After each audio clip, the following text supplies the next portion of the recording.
Hey everybody, welcome to the live session. I've got Harry on board. Harry, how are you doing? How's it going, everyone? I hope everyone's doing well on CPI day here. Certainly a bullish number that we got. I think a lot of people might have been expecting at the top of the market that we might start seeing that pullback, but the number was clearly pretty good. I mean, it was about as cold, it wasn't as cold as it could get, but it's a pretty cold number, and certainly has raised expectations now for a rate cut that might be coming earlier than anticipated before the CPI number. So as you can see, the market responded, but not as bullish as normally you'd see with a number like this. But then again, we are at the market high, right, Pete? I mean, this is, the valuations are pretty up there at the moment, and earnings season has been good, but not blow the doors off good. So it takes a lot to keep up with prices at this level. Yeah, it does. We're going to review some of our recent picks in just a minute. I think it was a week ago or two, there was some conversation in the chat room that I really had to chuckle at because you have so many trolls that are out after you. And it was like, oh, God, there he goes again. This is the luckiest guy I've ever seen. Harry just keeps hitting him. And he keeps hitting them. And the trolls keep getting more and more frustrated because they're just waiting for you to fall flat on your face. It is exactly the same shit for me. I mean, they're rooting for it. In fact, they get to the point where the only thing they can start criticizing is trades you actually made money on. You might have made money, but it was way too risky of a trade or this. Okay, like you said, consistent luck isn't luck; it's skill. But I mean, hell, I just took around $189 average profit per share on MSTR on that trade there. Right now, I am in a Meta short. I do like the weakness still in Meta today, given where the market is. I have shares of PLTR. Did that, waiting for that one to recover. IWM straddle did not move as much as I thought it would. Took a 96 cents loss on that straddle there. And now today we're just looking to see if this move sustained. What do you think? You think this is a sustainable move up, Pete? I do, but I'm going to wait till the end of the day. We'll get into market analysis in a little bit. You covered some of your trades. I always like to go over our previous picks because that's the only way that you're going to know that this is a legitimate system, is for Harry and I to just keep going out there and proving ourselves day in and day out. So recently, and we have been long, we've been watching for this bounce and we have been getting long. So APH was a pick I made about 2 weeks ago. Hello. Let's see. And this is all on my YouTube channel. So this is not hearsay. This is in the live event or on my Sunday videos. I love this breakout here on MMM. This was during our live event 2 weeks ago. Beautiful. TSM was about a week ago. Hello. Very nice. And FLX was from last week during the live event. Harry, we missed you. Hasn't gone very far. It hasn't gone down. It's kind of compressing above the 50-day moving average. I still like Netflix. As you can see, it spends time compressing, consolidating, and then out of nowhere, whoosh, they decide they want to buy it, and it runs higher. And then my pick from Sunday was JPM. That was also one that I was looking at a week ago during a live event back in here. I loved this compression and this breakout right here. So I didn't highlight it a week ago. I wish I had. I was down to Netflix or JPM. Decided on Netflix, but I got on JPM Sunday in my video. Was not going to miss that opportunity. And you can see there's where the video came out Sunday, and there's the price action since. So nice chance to make some money. So yes, what's my market opinion? I think that we can go higher. What's important, I'm going to zoom out to a daily chart. For those of you who are new to the live event, I tuck a SPY chart behind the primary chart that we'll be looking at for stocks. So in the right corner, you'll be able to see what the M5 is doing. And I'm going to click on the D1 for the SPY.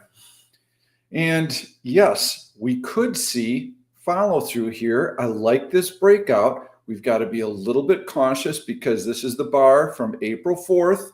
And if I went back to that day, it would look very similar to what we're seeing today, this gap up. And in fact, the market continued to float higher and float higher in the last few hours. The bottom fell out, and that set this dip up. So yes, I do think that the market's going to continue to move higher. I like what I see so far.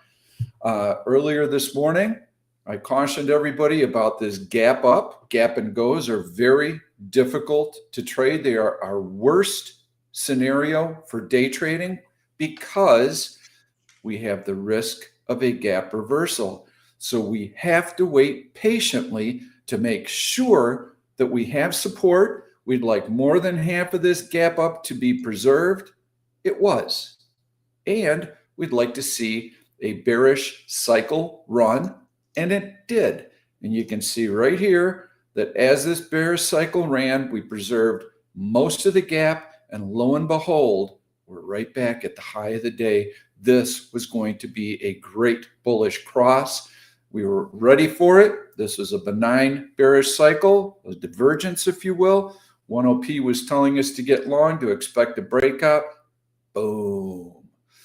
And so very quick price action analysis. When you get a red candle in here, it's okay. We want to see it reversed in 1 or 2 bars. It was. Now we look for some release and some long green candles. Then we take gains on our day trading positions, because on a gap and go, most of the move runs its course in the first 90 minutes, and then we compress. We will get a pullback today. There's your bearish 1OP cross, and we'll wait for the pullback. We'd like to see this bearish cycle run, and then we would like to see VWAP preserved. And if that can happen, then we have an entry point to get long later this afternoon. If the bottom falls out like it did on April 4th, we're going to notice that. We're going to pay very close attention to it, and we are not going to buy. In fact, we could even be looking for a longer term double top in the market. Right now, we don't know. We're just going to go with what price is telling us.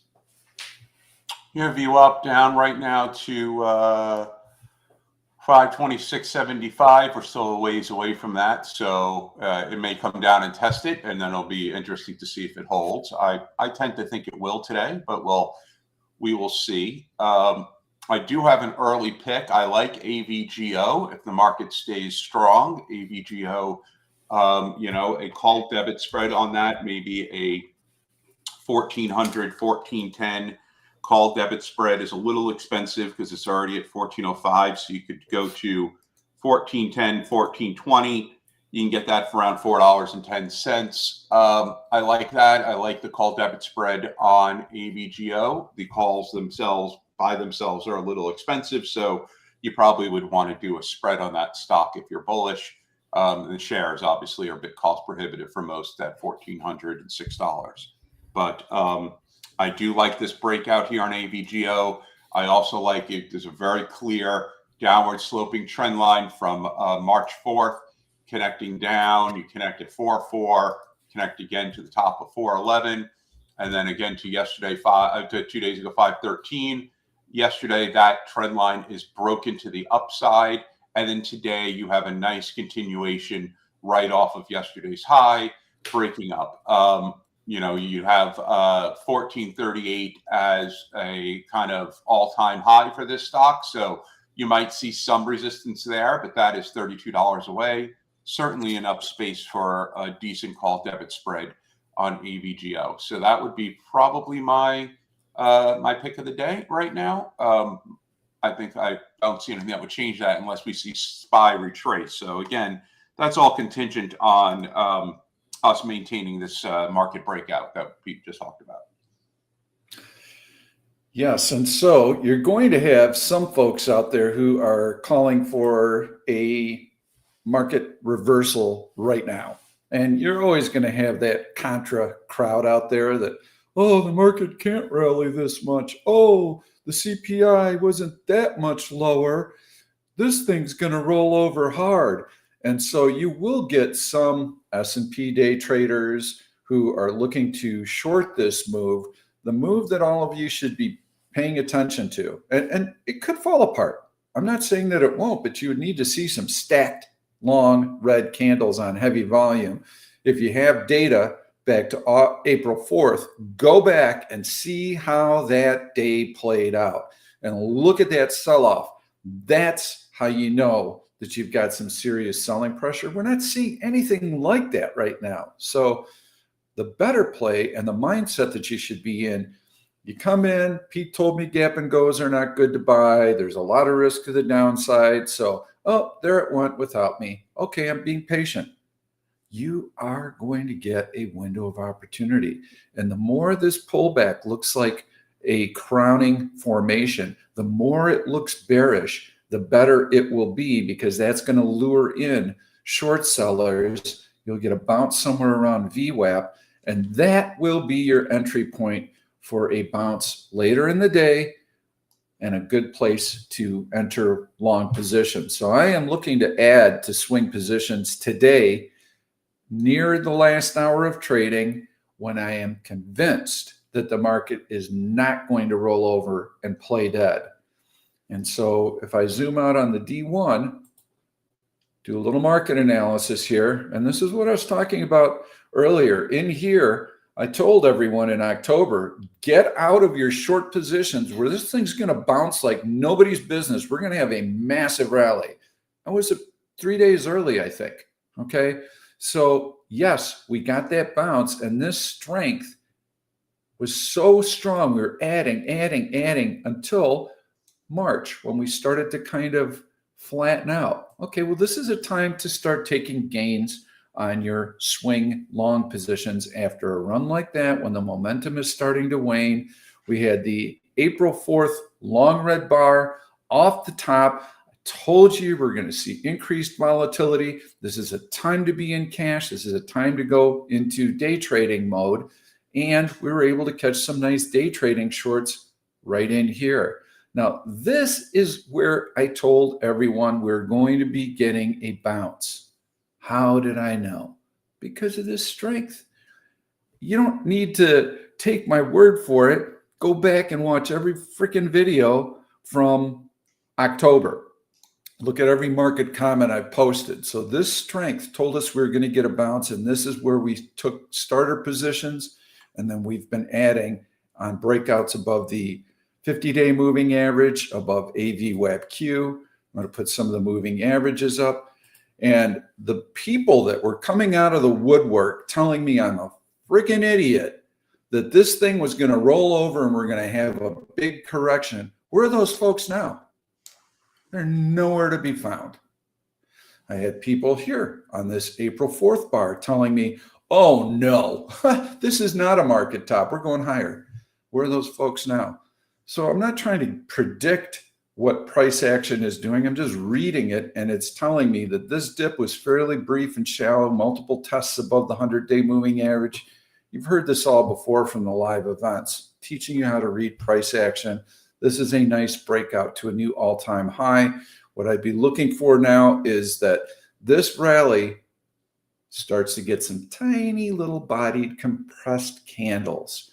That would tell me that a dip is coming and to take gains on my swing longs. And you will notice that this rally has taken place on light volume. It's not bearish. It is not bearish. It's not bullish either. It tells us to be passively long and to gradually add, because this volume could pick up, legitimizing the breakout. So that's what I'm looking for here. Sorry to get a little long-winded, but it's a little frustrating to have people calling you out. And who are these people? Now they're gone. They've lost money. Of course, it costs them nothing. The only thing that costs them nothing is to be a troll. So they do that for free. The couple of questions we have here. Do you guys see any chance of Nike making its way back into that last earnings gap if market conditions stay bullish? Well, I'll certainly tell you Nike is not bullish today. Market is strong. Nike is down about 1.12%. I don't like Nike as a short or a long here. Obviously not a long. You have a pretty well established upward ascending trend line that starts at the bottom of 410, connects to 5.1, connects to 5.10. That gives kind of a little bit of support there for Nike at a bottom. But then, you have that earnings gap, and that gap is 95.17. But then you also have the 50-day SMA at 94.35. So it's two different levels of resistance it has to get through in order to even make it into that gap, which it certainly isn't doing now if it's going to be bearish on a day like today. So Nike is kind of in no trade zone for me here at the moment. It's bearish, but you can't short it with that support. And you certainly can't go long on a stock like this, which is relatively weak and has several levels of resistance above it. So I would avoid Nike. I could tell from your question that you probably are holding Nike. If you are, then the only solace you could probably take is that support line underneath it there. If it breaks that support, watch out below, and Nike can keep going down. So look for that support line. Make sure it holds if you have the stock. Agree. Yes, it is more bearish than bullish. And if you're looking to short it, then you drop a alert line, click GTC, click on the low of that candle, click on the low of this candle. Now you're going to be alerted if it breaks below it. You still do say it has some horizontal support here. The only thing keeping Nike from tanking is this strong market. It's the only thing keeping Nike from tanking. And when the market rolls over, if it did roll over right now, guess which stock is going to lead the charge on the way down? Yeah. Ding, ding, ding. Nike. Yeah, just don't do it. Just don't do it. Collector I love it. Heroes Media says, hey, this is a warning. Meme stock AMC GME squeeze has come to an end. Game over. It's all over. Short now. Wrong room. Wrong. Read the room, dude. We don't participate in crap like that. Roaring Kitty posts something on Twitter and everyone goes nuts. And I mean, look, this is a $5 stock. So everything else is just vaporware. It can go up, it can go down. It's all based on retail insanity. So if you want to flip a coin, you want to try to short it now and then wake up tomorrow and find the things at 100. You want to go long now, wake up tomorrow, find the things at 10. Go ahead, have fun with it. There's no rhyme or reason. There's no point looking at technicals. There's no point trying to guess whether or not the short squeeze is over. There wasn't that high of short interest in it to begin with for this to be a short squeeze. This is just moronic retail traders jumping all over a stock because someone posted, and he didn't even post anything about the stock. He just posted a meme on X or Twitter, whatever. It defies any logic or common sense. So does AMC. So your warning is unnecessary because we're just not participating in shit that you cannot predict. We like to have an edge, and there is no edge in predicting meme stocks, as many people who have bought and held GME and then lost all their money have quickly found out. Did you ride the GME craze there, Pete? My nephew called me on the opening bell yesterday wanting to short it. And I'm like, dude, man, I'm busy as heck right now. And so, when you get calls like that, then it's on everybody's radar and they're all watching it. And we have high probability trades that we look for. This is just nonsense, okay? Go to Vegas. You'll have more fun. They'll serve you some free cocktails and you can gamble your money away. This could go either way. Look at the option implied volatility on this thing. I think it's 240. So insane. You can't short the stock. It's not available, or at least I don't think the availability is there. And you can't buy puts because you're going to pay through the nose for these. You can't buy calls. Just leave this nonsense alone and trade stocks that have a nice, orderly trading pattern. I mean, if you think about it, when let's say you were able to short it, right? Let's say you were able to short GME right now at $33, and you're thinking, all right, this thing's going to go back down to 10. Great.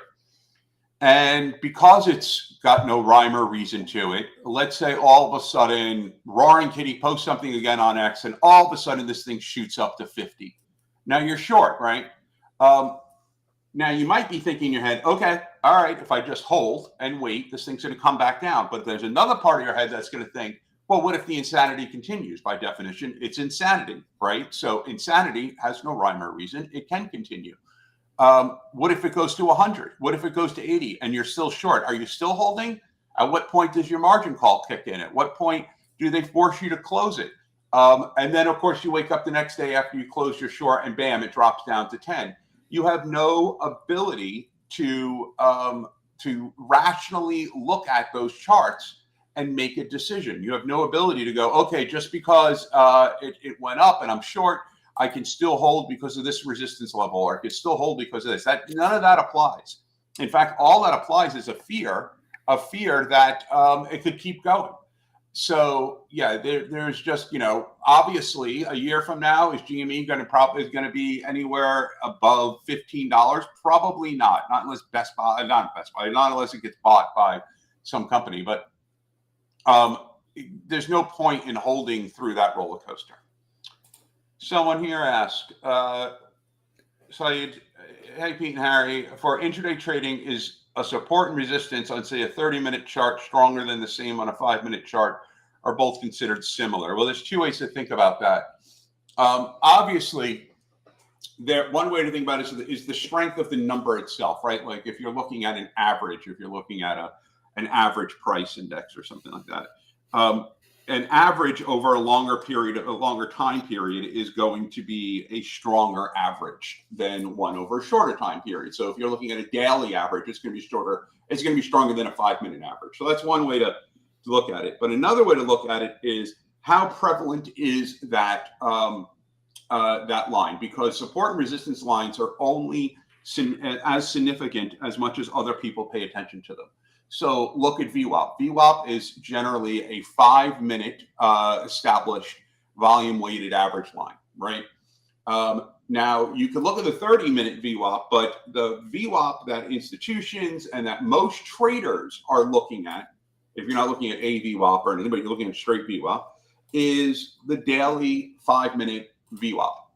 Now, when you're doing that, if you're looking at the VWAP on a 5-minute basis, and you have the average weighted price, and you're looking at your 5-minute bars and how close it's approaching that, VWAP. Well, VWAP, first of all, is just an overall average number, so your time frame isn't going to matter as much. But what matters is how much do other traders and institutions pay attention to that number, because the 1 hour level support resistance might be stronger than a 15 or 5-minute level support resistance. But if nobody's looking at it, and if nobody's paying attention to that line, then there's no buy and sell orders tied to those levels of support and resistance, and it doesn't matter. All that matters, and all of technical analysis, is based on how prevalent are those levels of support and resistance with other traders. And so how much of that liquidity out there is basing its decisions on those levels. The more prominent the level and the more they're basing their decisions on it, the stronger that level will be. It's as simple as that.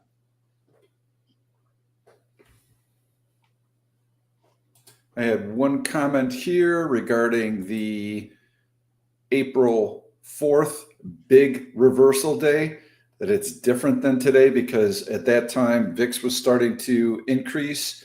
It did later in the day, by midday, even before the big crackdown. So valid point. And the other difference that you have is we didn't really break through convincingly on April 4th. We just tested the high and then we backed off right away. Here, we are actually breaking out. We have a clean breakout to a new all-time high. So yes, this is much different. Let's take a quick look at VXX is something that we can all access. And there you can see how it has been dropping through the course of the day, and it's on its low. So yes, I would agree. I believe this rally is going to hold today. Yeah, Like we all saw, there was and you could see on this gap up, as you talked about, you had a little bit of a retrace here, and then it just nice steady climb. We have a decent bull flag forming here on SPY on a 5-minute. So we might see another leg higher. Again, the only thing that gives me pause is more of on a sort of valuation level, where at a certain point SPY and the index becomes cost prohibitive, and is not keeping up with earnings. And a lot of this enthusiasm here is based on the hope that we're going to get these interest rate cuts, which had started to become something that they had let go of as a possibility. But today's number renewed that hope. But that's what it is. Yes. It's a hope, right? So the next number could just as easily knock that back down. So it's yes, certainly they are not always based looking on for blow-away earnings. Sorry for the interruption. Yeah, yes, they are always looking for those rate cuts, aren't they? I mean, Yep. it is just rate cut, rate cut, rate cut. Well, now that they've kind of given up on the rate cuts, maybe they're a little bit closer to it. We certainly had the economic soft patch to start justifying perhaps a 1/4 point rate cut. But yeah, they're going to wait for inflation to ease. And, today's number was not that dramatically great. I mean, okay, 0.2% increase is more in line with their target, but it's not zero, which would be even better. Yeah. By the way, I like crowd here as well. Really like crowd.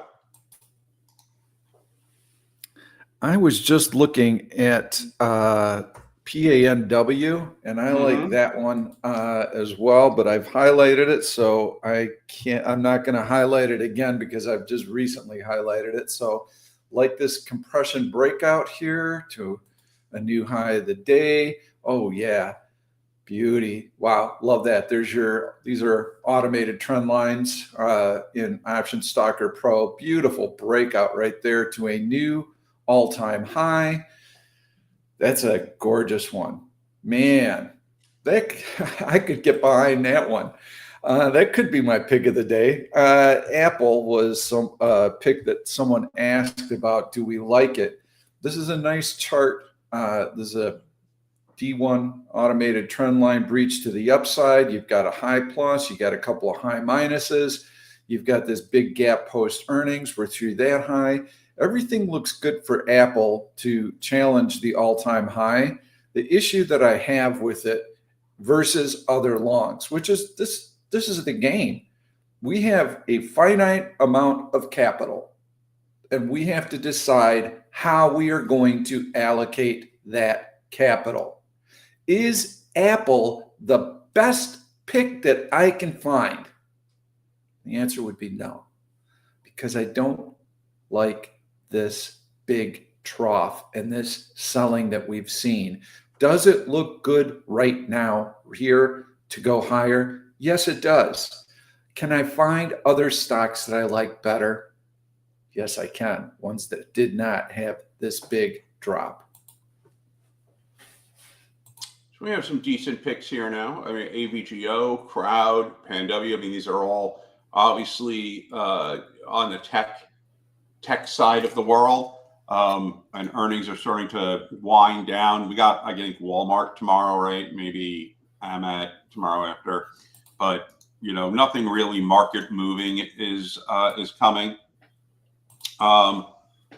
And so tech, pretty much all the info that an institution would look for is in, right? They've already got the CPI in, you have earnings in, you have the price action that you're looking at. And what's happening today is if you look at the various sectors, tech is leading the pack, right? You got real estate, utilities, et cetera, but it's really tech. So with all the info in, tech is now being bought up, and that tells you something, right? That gives you an indication that institutions are deploying their capital because they feel that the prices they're getting now are are prices that are going to be higher tomorrow. So it is, you know, a good sign for tech. And if you get a market pullback, then probably tech would be the one that's least affected by it. You have some decent relative strength throughout. So I like Crowd. I like AVGO. I mean, you know, even NVIDIA, which is getting a bit extended here, granted, but I like NVIDIA. The only one I don't like is Meta out of all of them. But hold on here. I just got to take this call here, and I will be right back. I did have a question. Question was something along the lines of what happened to NVIDIA? Nothing. I mean, you had one long red bar here, very little follow through, way above VWAP. We can put VWAP on here, and you can see didn't even get close to it, and it was gobbled right back up. So I like NVIDIA. I think very nice chart. I also like, you can see this downward sloping trend line, high minus right here. Would like to get through that, but SMCI was another one. It's another chip stock. I like that one. I got an alert this morning. It's drawn an alert line right through here. Breach to the upside. I like SMCI. Look at that steady grind higher. SMCI could easily be my pick of the day. Qualcomm, hard not to like this stock. It's a bit away from the EMA 8. Let's put that up. We like to be in nice and tight to that. I like my EMA 8 to be black. So I'm going to change the color on that. And you can see how it's a little distance away from it. So either the EMA 8 needs to catch up or the stock needs to pull back. But yes, I love this breakout on Qualcomm. Really, really nice. And look at this strong uptrend here. So when we were comparing Apple to other stocks, look at this. This is the kind of stock that you want to be behind. This is the kind of stock that institutions are buying.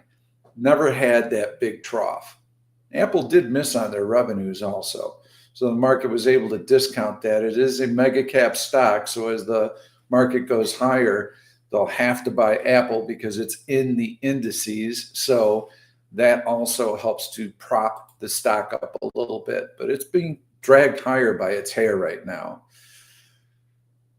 What is going to be my long of the day? I don't know. And there was your Apple chart.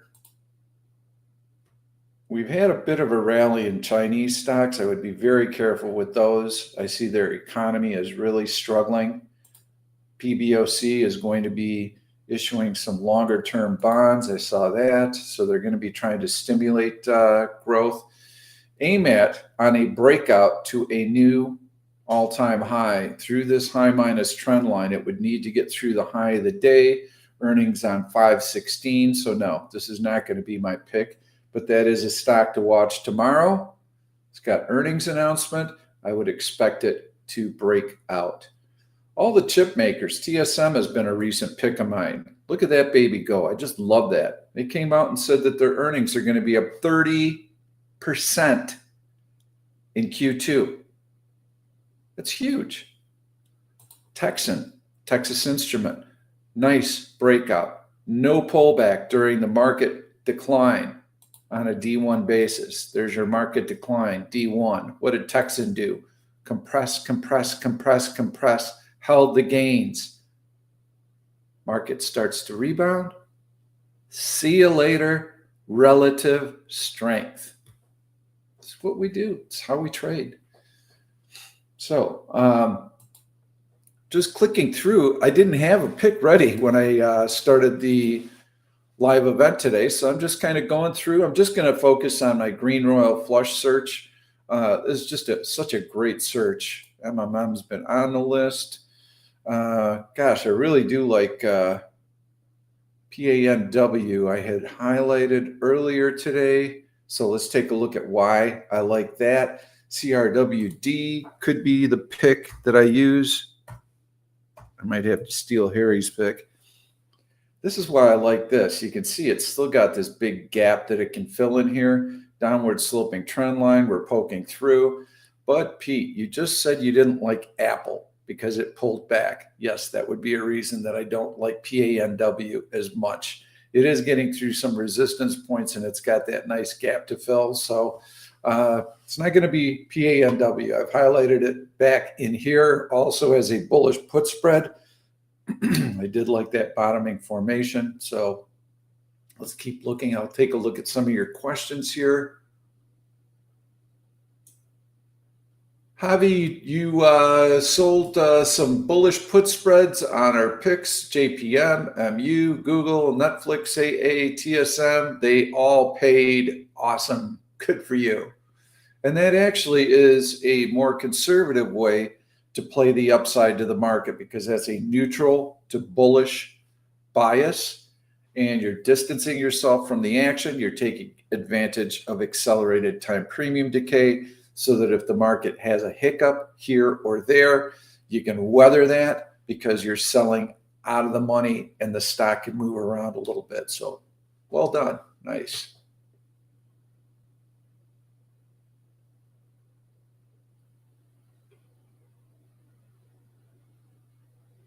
JPM at an all-time high. Seems like there's a little profit taking place in the banks. And let's take a look at JPM. So yes, you would like on a day like today, with the market making a clear all-time high, you would want this stock to blow through, obliterate that previous all-time high. Struggling a little bit. It's not to say that it can't do that tomorrow or the next day, but as far as today, yeah, that's something that you want to be mindful of. You, by all means, want to preserve that last long green candle, especially with this type of market action. So what do? You click GTC and you click on the bottom of that green candle. And if the stock pulls back and breaches that, you may want to take gains on your JPM, and you might want to find a faster horse to ride. Could be one of the tech stocks. The fact that tech was rallying today was very important. It's been fairly dormant. So you want to make sure that tech is joining this market rally, which it is in a big way. So MU has been a nice stock too, but you can see this is a pretty decent size pullback here as well. All the chip stocks pulled back. I think SMCI is going to be my long. This is going to be my long. And the reason I like it is you can see, well, Pete, you had this pullback here. Why didn't you like Apple, but you like this one? Well, look at the rally that this stock had. It went from, call it $300 to $1,200. Well, okay, that's a big move.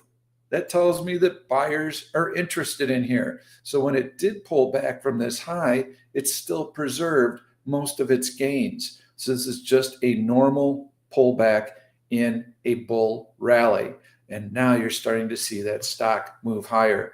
How could you play this? You could play it by selling an out-of-the-money bullish put spread, keying off of the 100-day moving average. This stock tends to carry a lot of premium, so you're going to get well rewarded.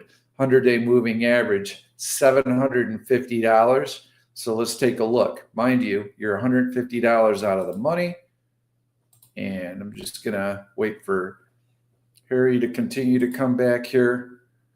And we'll go into option price. Actually, you know, I'm not able to bring that up right now. So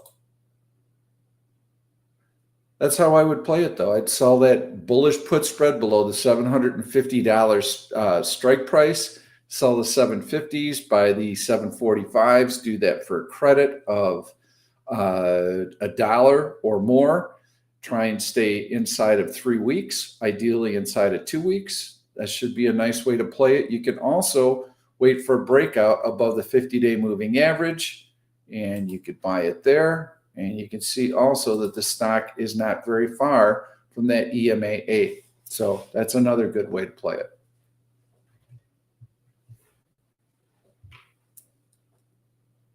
So let's take a look, see if there's anything else that's popping up here.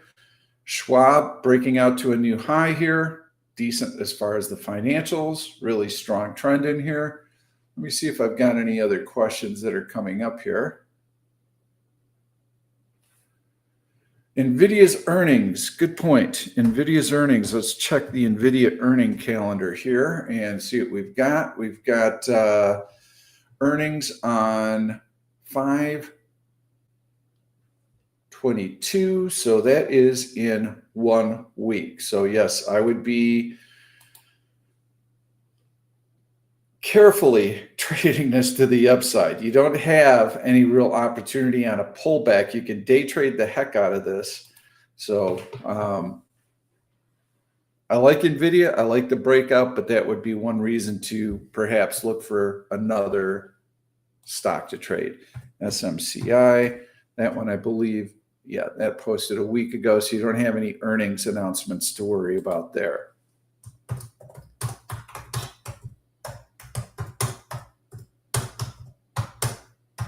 Sorry, doing something here.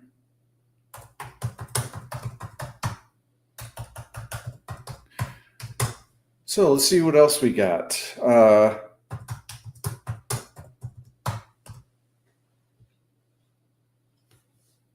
Opinion on CEG and NEE. NEE I just looked at the other day. NEE was actually quite nice.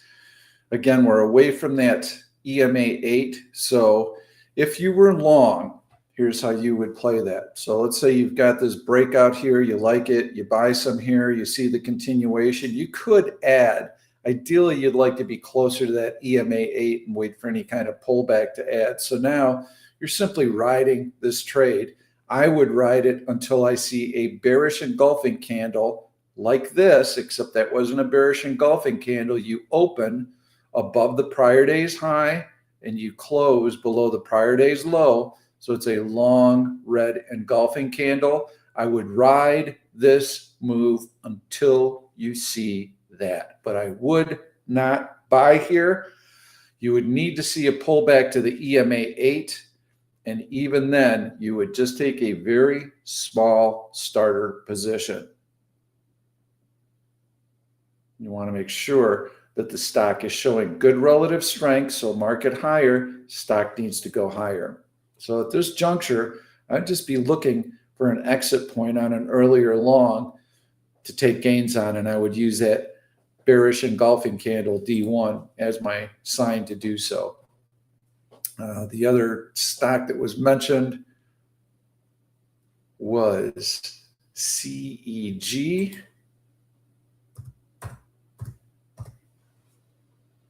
Really nice breakout here. Got earnings before the open. You can see how it's been able to hold that and continue to move higher. CEG looks good, not too far from the EMA 8. So yeah, that's a beautiful play and very, very nice. That was from Luca. Luca, very nice picks. Boy, you are nailing some really good strength, and I hope that you've seen these earlier. I'm back on here. Sorry. Don't know if I missed much. Did not miss much. So we've got the market compressing here at the high of the day. This is very typical of a gap and go. What I'm be looking for on this bearish cycle is at some point, let's see, probably in the next hour or so, you're going to see a drift lower, and it's going to look very daunting. It's going to look pretty legitimate and pretty real. And you'll want to see support above that VWAP, and that would be your reentry point for longs when you get this bullish 1OP cross. So kind of watch for that. Know that the more convincing this drop looks, like a drop below that low right there, right here, and some red candles, that is going to get shorts super excited. But as long as you don't get long red consecutive candles in big volume, then you're looking for a bounce somewhere at or above VWAP on that bullish cross. Yeah, I mean, if I were a trader being long right now, just set an alert at VWAP and commit to yourself. Look, if I'm probably going to see a retracement here, I'm not going to freak out. I'm going to hold until I see VWAP breached and confirmed breach. Then I'll take a look. Then take a look at your longs and make sure, see what position you're in. See if you pick them right, you'll have some relative strength to weather any type of bid check here, which you might get. And then you won't overreact until unless you see that alert set. But draw that line in the sand. VWAP is right now on SPY is going to be very telling. I don't even see it being checked, but I do agree that we'll probably start seeing that that little bit of retracement here, that drift down to around 527, and you're right. It'll look. You'll start thinking, oh well, this is it. It's topped out. Now we're going down, and start looking at shorts, get out of your longs, and that would be the wrong move. Let it confirm. Don't let the market just fool you and into thinking now we have to get short. Just let it run its course.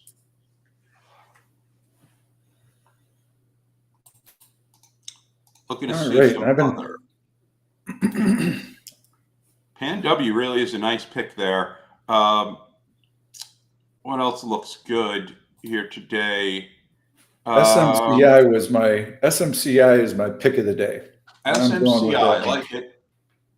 You got you got some 928 is the 50 SMA, but it is looking strong, certainly. Riding that tech wave, and SMCI is a mover. If you're doing options in that, obviously you should do some sort of spread, right? Because SMCI generally comes with a lot of IV. Yes, and it so I'd suggested selling a 750 700 bullish put spread below a 750 745 bullish put spread for $1. Probably wouldn't need to go more than a couple weeks out for that, and that puts you below the 100-day moving average, and it's 150 points out of the money. So you got plenty of wiggle room. But I am expecting the stock to move higher, and then yes, you would wait for that breakout above the 50-day moving average to actually have a very long bias. You want to see it get through that resistance level. Let's see here.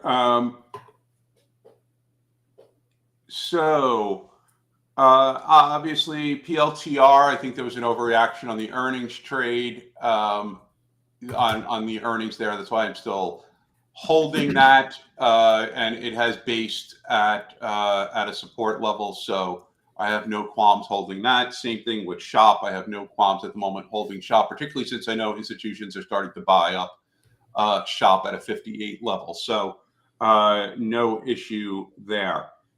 Someone said, I want to see if any of the trolls have any merit in their criticism. Look, at the end of the day, just look at my profit numbers. All my trades are out there.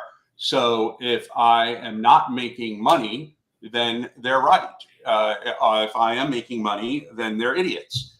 Considering how hard it is to make money trading, the fact that I have made consistently 7 figures every single quarter in a transparent way with every trade posted should give you all of the information you need on my trades. Does that mean I'm 100% accurate? No, nobody is. And if any trader tells you they hit 100%, then you should just tune out the moment you hear that, because there's absolutely no way they do, unless they made one trade and that's it.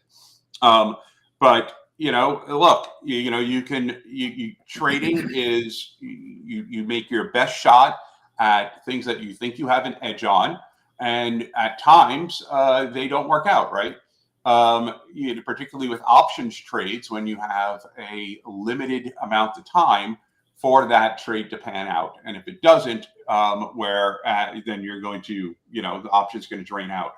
But if you're holding shares, which you can do in a larger account, you have more patience with the position, right? And even then, though, when you're holding shares, it's a limit. There's a bottom line. But I did put a whole post out there on drawdowns and risk reward, and a lot of people look at that as a 50-50 type issue, right? Oh, well, your drawdown was $1,000, but you only made $500, so that was a bad trade. Well, yeah, that is if it's a 50-50 proposition. But what if that setup is profitable 80% of the time? Well, now drawing down to 1,000 and making 500 on the upswing actually makes a lot of sense. And if you make that trade 100 times, you're going to be profitable. You'll lose $1,000 20 times, and you'll make $500 80 times. You'll wind up $3,000 if you do that trade 100 times. there's this really people who criticize certain trades because of drawdowns don't understand statistics very well. So let's see. What else? I get them all the time. I've been posting videos to YouTube since the financial crisis in 2008. So anytime you can go back and see how I was positioned, did I get it right? I post pics in every single flipping video. You can go back and check to see if they made money or not, because I recap them on the next video. I have daily market comments that I post. You can zoom in at any time frame you want, check the daily, even the 5-minute intraday, and I still have people freaking trolling me. All I've done is prove it year in and year out for pretty much my entire career, and I still have people, oh, you don't show me a P&L, and so it must not be real.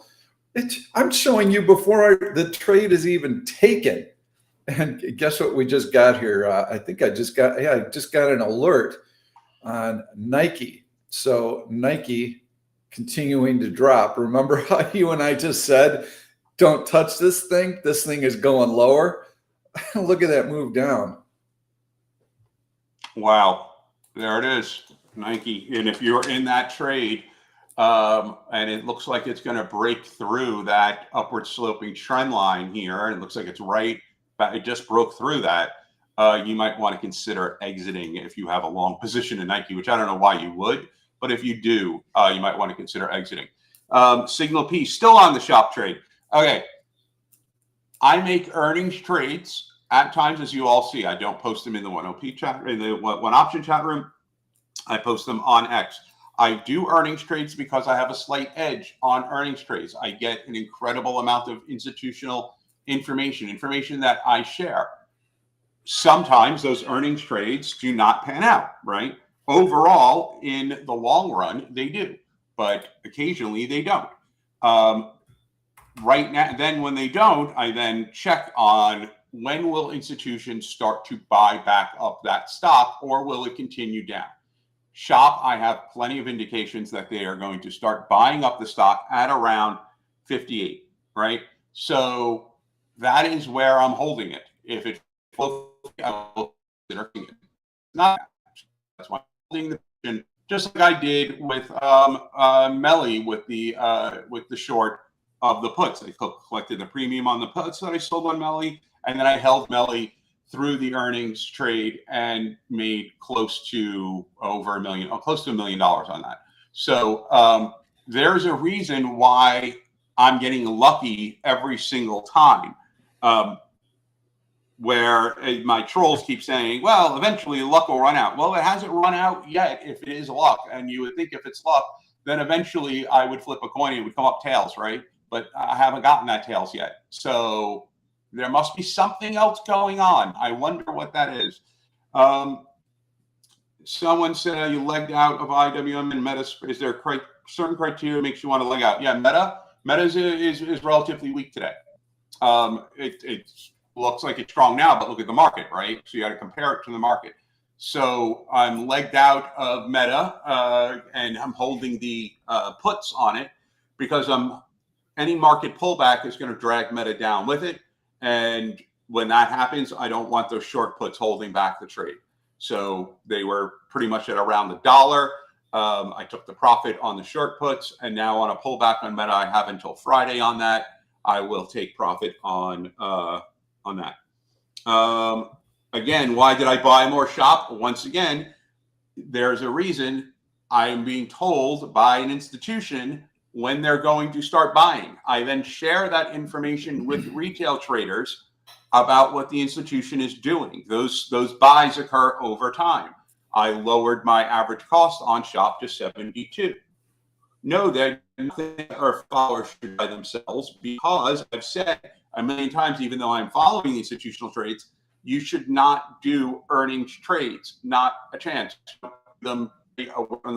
You do have the same information I have. Even though I'm sharing it, you don't have all the upfront minute-by-minute information. I can turn right over here to the Bloomberg terminal, type into JPM and say, hey, what does shop look like on your desk right now? What are the buys? Boom, I can get that information. I could share it with you, But do you know how to interpret it? Can you get the moment I get it? No. So again, I've said this a million times. Sorry if I'm not frustrated, but I say this thing over and over and over and over and over again. If you want to wait until that one quarter where I don't make money, great. Let me know when that is. Send me a postcard. And if you don't have that type of fundamental research available to you, I have good news. You can just trade price. Yes. That's Price action. all I do. That's all I do. I don't trade fundamentals at all. I trade price. Now, if I hear TSM comes out and says that their revenues are going to be up 30% in Q2, I'm going to remember that. I'm going to watch a stock. I'm going to see if the stock is pulling back, if there's a good entry point for me, because that is good news. But I'm not going gonzo looking for fundamental research. I'm aware of headlines when they come across, but I don't dwell on them. That's why price action gives you all the information you need to know. In fact, if you want to know what institutions are doing, look at the price action. You can see what institutions are doing. In fact, that is the whole idea behind relative strength and relative weakness. The reason a stock is comparatively stronger than the market or comparatively weaker than the market, where all else being equal, it should be the same as the market, is because institutions have intervened and buying or selling to drive that stock up or down proportionally higher than what the market is doing. That gives you your indication of exactly what institutions are looking at. So you can look at a stock like Crowd today. You can look at a stock like AVGO or PanW or MSCI and see those stocks are strong. The market is strong, but those stocks are relatively stronger than the market. The only way that happens is with immense buying volume that exceeds the volume you would normally get through a strong market. That is institutional buying. And you are, as a retail trader, hopping on the coattails of institutional buying and selling and grabbing at the breadcrumbs that fly off their table. That's the idea. That's what you want. That's why the trend is your friend, because the trend is institutions, not retail. When you follow retail, you will get burned. Why? Because retails are idiots and institutions always make money. Show me an institution that doesn't make money, and that is an institution you shouldn't follow. I did have a question here. Do I use supply and demand zones? I'm familiar with the concept. It's basically areas where you have heavy volume that's gone off. I don't use them though. I use charts. I use horizontal support and resistance lines instead of using supply and demand zones. This tells me there's a horizontal resistance level, which, by the way, the market just broke out to a new high during this bearish cycle. So this is a bit of a divergence and a continuation, sign of strength that we're continuing to go higher here. But yeah, if I see horizontal support at a key price point, that's what I'm going to be leaning on. So I don't really use supply and demand zones at all. I consider them to be horizontal support and resistance levels. In fact, I would heavily recommend against, Pete. I'd recommend against people using supply and demand zones because the idea behind them, the theory behind them, is you're looking for trend reversal, right? You're looking for areas that are going to see, let's say demand zone or support zone, where buying pressure can stop or reverse a downtrend, right? As there's all these buy orders that are theorized to be there, or that supply zone or resistance zone up there, where you're going to get all the selling pressure that's going to stop or reverse a uptrend. And what it does is it encourages this mindset of, okay, this stock is up, it's gonna go down, so I'm going to short it. Or the stock is down, it's going to go up, I'm going to go long. Rather than waiting for evidence of that support, rather than waiting for confirmation of that reversal, what you're doing is you're trying to predict that reversal. You're trying to predict where the trend's going to reverse by saying this is a buy zone, or this is a supply zone, this is a demand zone. So this is where I'm going to jump the gun and get in before everyone else and predict the reversal of this trend. That way of thinking is a retail way of thinking that's going to get you in a lot of trouble. So your best bet, ignore it, forget you've ever heard of it, don't use it, don't look at it. Supply and demand zones are going to get you in trouble. I had one comment here that's actually pretty funny, and that is that I look like a giant next to you, and it's because of our video feed. There's no reason behind that. I should probably adjust my camera a little bit here, zoom out. So yes, we'll have that adjusted the next time. Sorry. Well, I always say I stand on the shoulders of giants, Pete, and you have some pretty broad shoulders to stand on there. So there you go. All right. So let's see here. Oh, I think I got a interesting, great one. Goofy always puts a great suggestion. AMGN is another relative strength stop. Gap up post earnings, tested the gap and found support above AVWAP-E and about to challenge post earnings high. Something I liked outside the tech sector. AMGN, let's take a look at it here.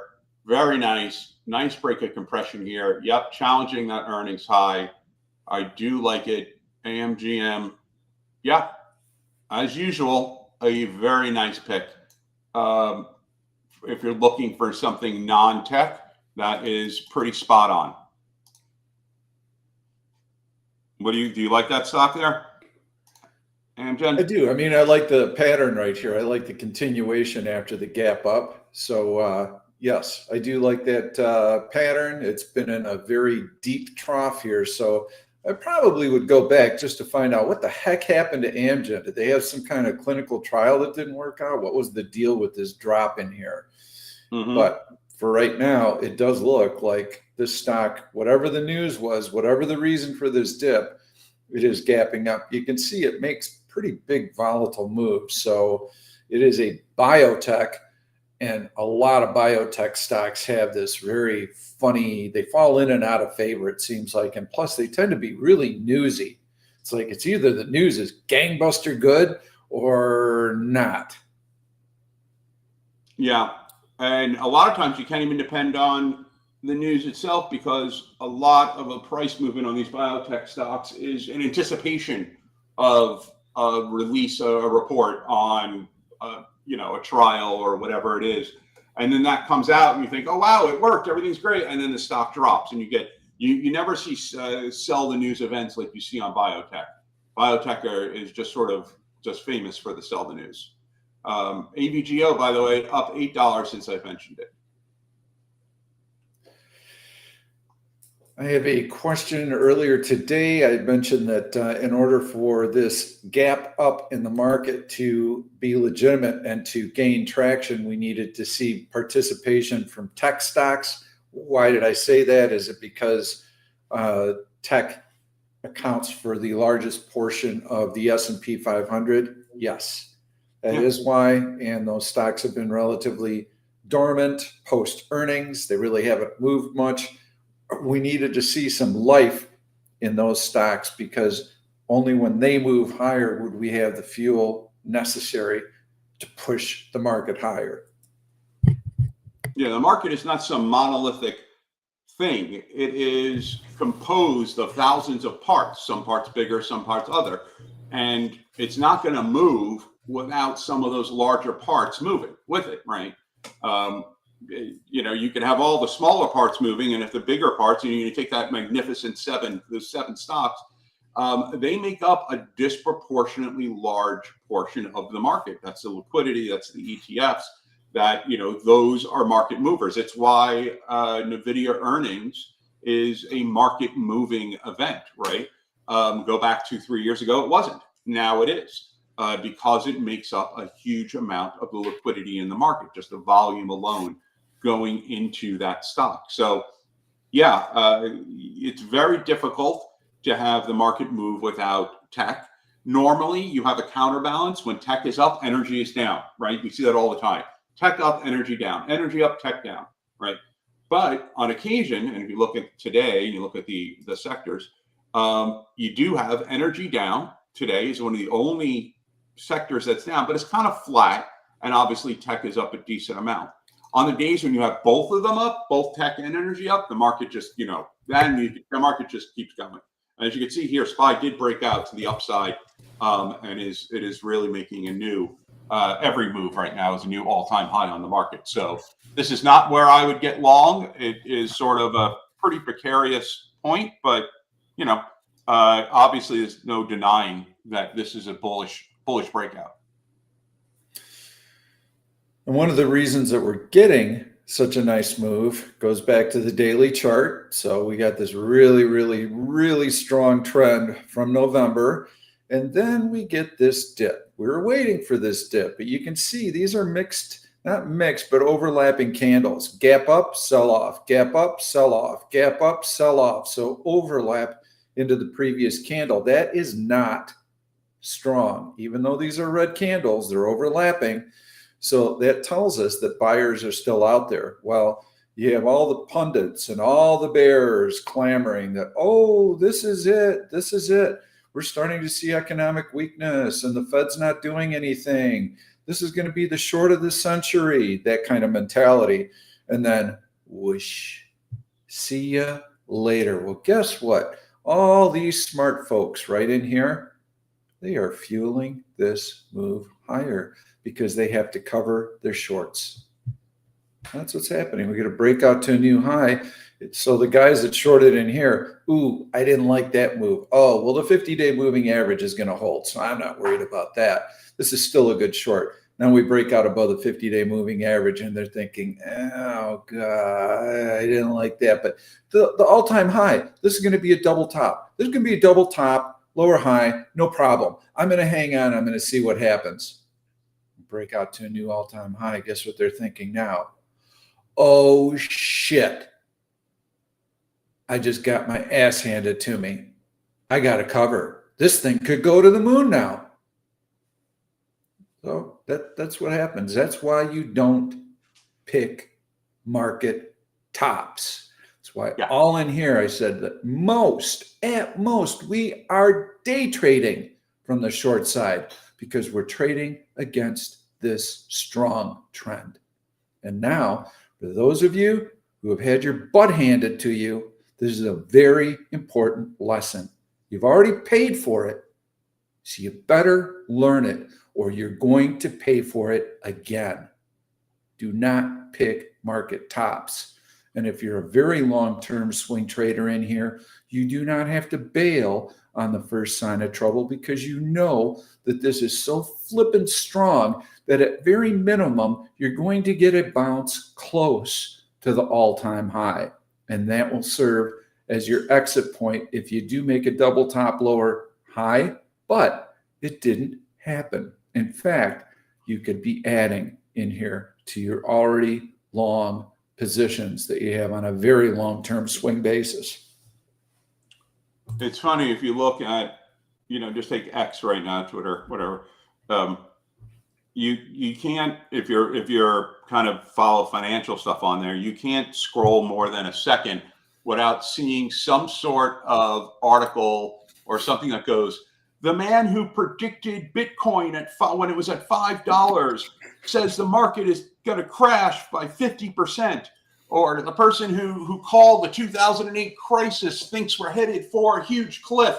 And, there's so many of those. And the fact is that people actually click on those and people actually look at those.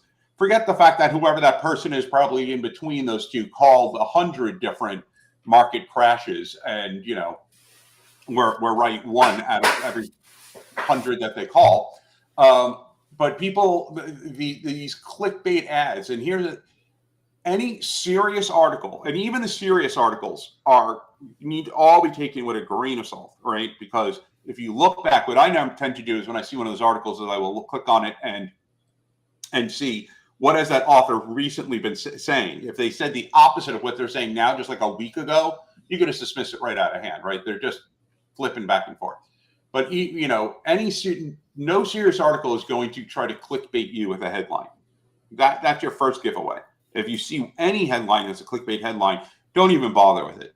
Then when you see an article, maybe from the Journal, maybe from Barron's, something that might have some more legitimacy than, Joe from Ohio called the crash in '87. Look at who's writing it, and then look at their past month of articles. Are they consistent? Are they saying the opposite? Then look at the content of the article. Then when you're done with all that, ignore it all, because it's all crap and it's all bullshit, and pay attention to price action. Oh yeah, there've been so many analysts or brokerage firms too, and I mean, I can go the perma bears. Gosh, there was Elaine Garzarelli and Robert Prechter. Dow 100. Ooh, nice. I mean, so this is back. They got the '87 crash right, and throughout the entire '90s, they're calling for another market crash, and didn't happen. Mark Farber, I think, is another perma bear. Gosh, the list is so long. These guys are just constantly calling for market tops, and they've been wrong.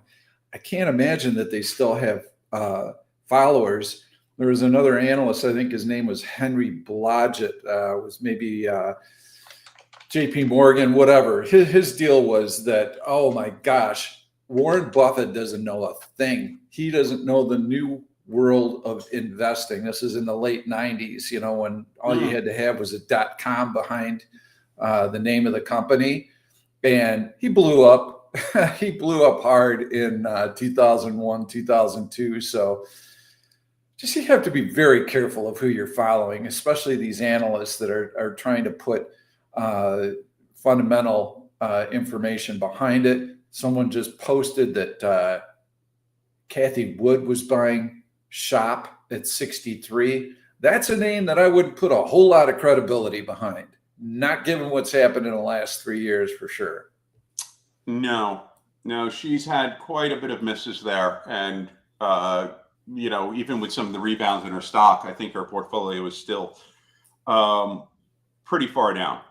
Let's see here. Floor traders.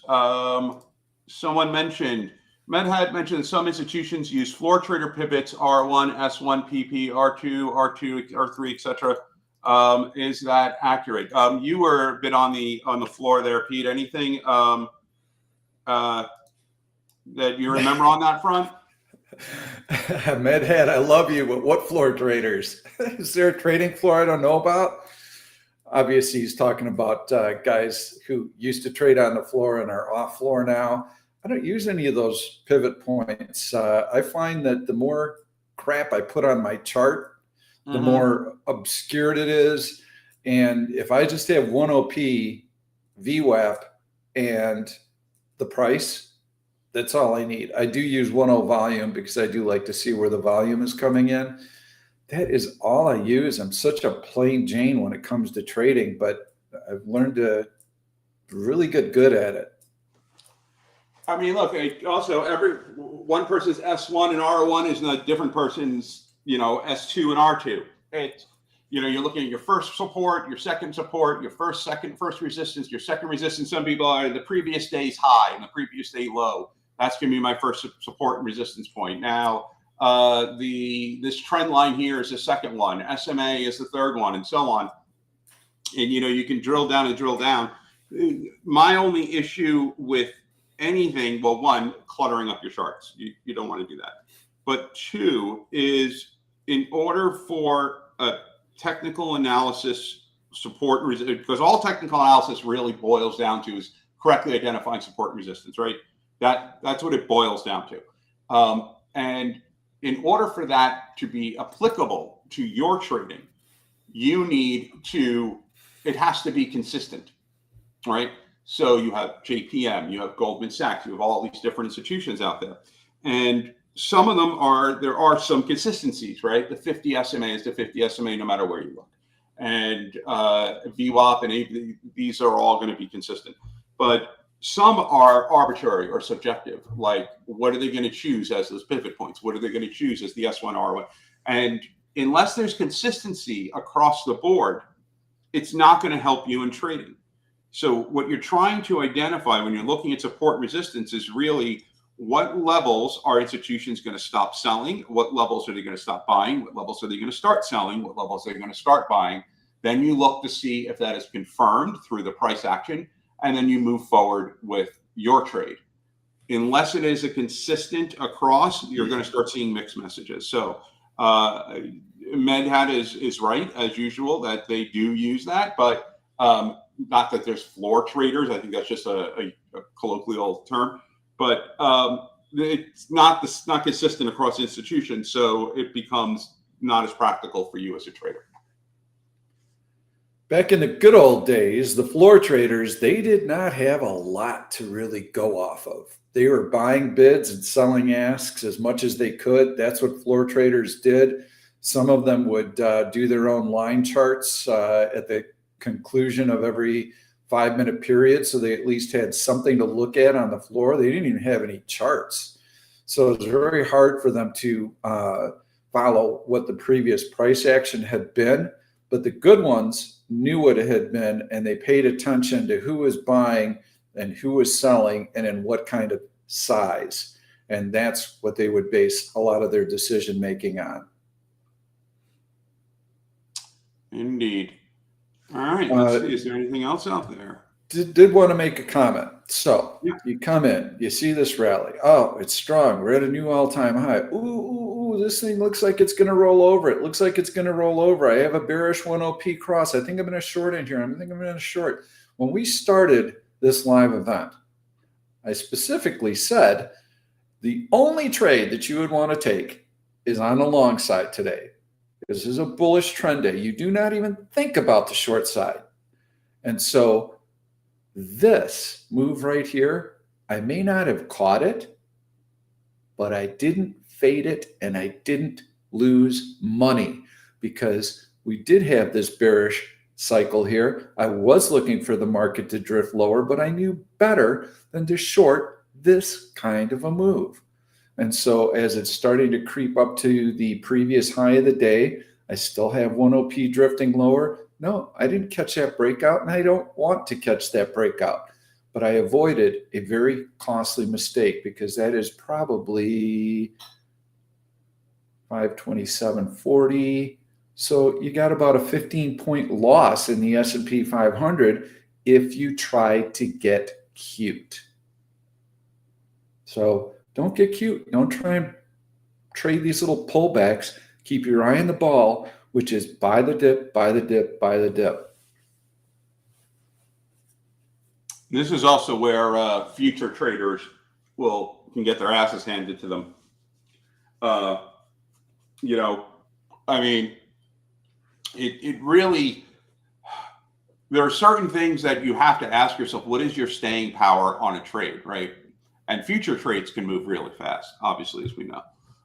So, let's just say right now you're long ES and you get a market pullback. All right. How confident are you to stay long? Are you going to take the loss where? Are you going to take the loss at the bottom of the previous green candle here? If SPY hits 528.66, is that your line in the sand? Are you going to take it right before this breakout down here at 528.10? You really need to have in your mind, how long am I willing to ride this position, particularly if you're looking at a futures trade? Because if you went short futures too early, as we were talking just before, at that SPY breakout, at what point do you bail? Did you bail at the end of that first 5-minute candle, maybe at 528.40? Now you're at 528.66. So let's say you just bailed out on the last green candle here and you bailed out at 528.77. Now you're starting to see a little pullback on this candle. Now you're cursing yourself. Damn it. I should go short. I'm going back short. You go back in short because you don't want to miss it. And then bam, once again, you could get hit with a reversal. So futures trading is very, very fluid, very difficult. You have to have a thesis. You have to know exactly when you are going to take the loss on the position, which a lot of people, one of the best titles of a trading book out there by Tom Hilligar is Best Loser Wins. And it's actually a really insightful title because one of the problems with traders is they don't know how to lose. And so we're going to do a wrap here, and I'm going to look at the S&P, and I'm going to point out this little pullback right here that happened from 11:25 to, let's say, 12 o'clock. Okay, this little pullback, if you're thinking, I want to get long, I want to buy this dip, I want to buy this dip, but I don't know, the S&P, maybe it tests VWAP. Harry just mentioned staying power. Very, very important for any trade. So I'm going to put up SMCI. I'm going to overlay the S&P 500 SPY. And you can see it's a little obscured here because this light gray line is the SPY. And we're going to do AVGO, Harry's pick, in a second. So look at the market pullback here. What did SMCI do when the market was drifting lower? Tick, tick, tick, higher. So if I buy SMCI instead of SPY, and if SPY continues to drift down to VWAP, what is SMCI likely to do? It's going to hold the bid because we know institutions are in there like mad. Look at 10SI, positive the whole way. Look at the volume coming into this stock today. Unreal. Okay. Those are good. That's my staying power. Oh, look, the market did rally. What did SMCI do? It led the charge. Since I highlighted it, it's probably up 12 bucks at least. So AVGO, let's take a look at Harry's pick. Not after the fact. He gave this to you real time. So here we are at 1404. Stock's up at least 8 bucks. Same deal. Market pulls back. Stock is holding the high of the day, doesn't even budge. As soon as the market finds support, it's like throwing gasoline on the fire. Stock moves higher. That's why we trade relative strength. That's why we trade stocks. We're not always going to get the market wrong. Having the strongest stock, the fastest stock, that's the cushion. That's the edge that we trade. So, all right, I think we're kind of wrapping up. By the way, crowd's another example. I mean, that is, we do this illustration all the time, right? We do this constantly.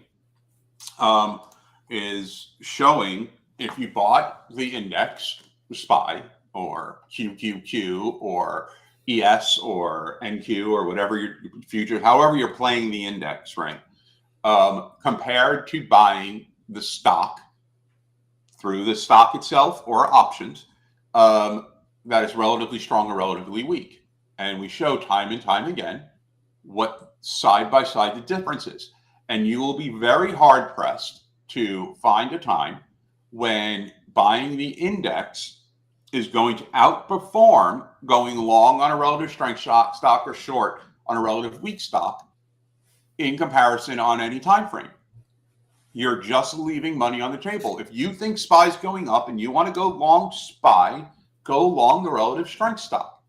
If you think it's dropping and your thesis is it's going down, go short the relative weak stock.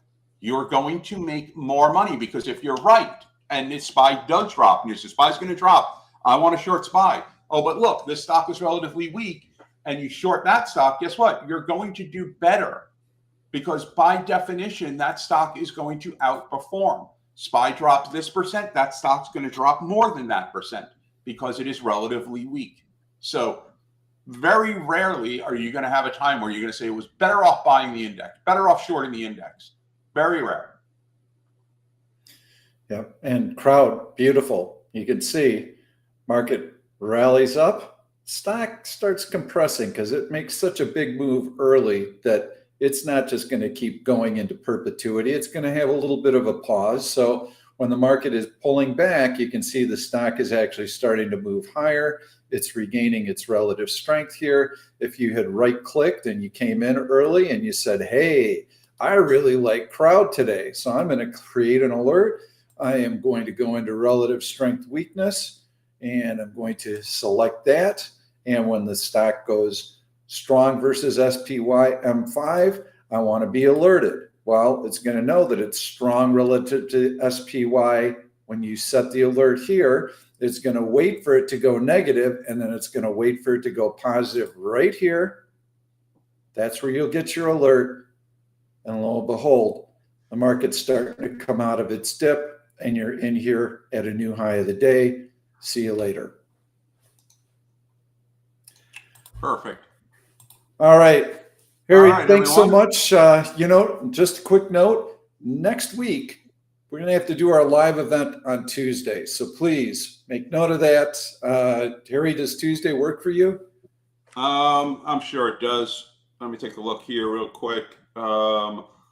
Next week, next Tuesday. Yeah, I'm good. And actually, I'm even better because next Wednesday doesn't work for me because my son's pre-K graduation is next Wednesday.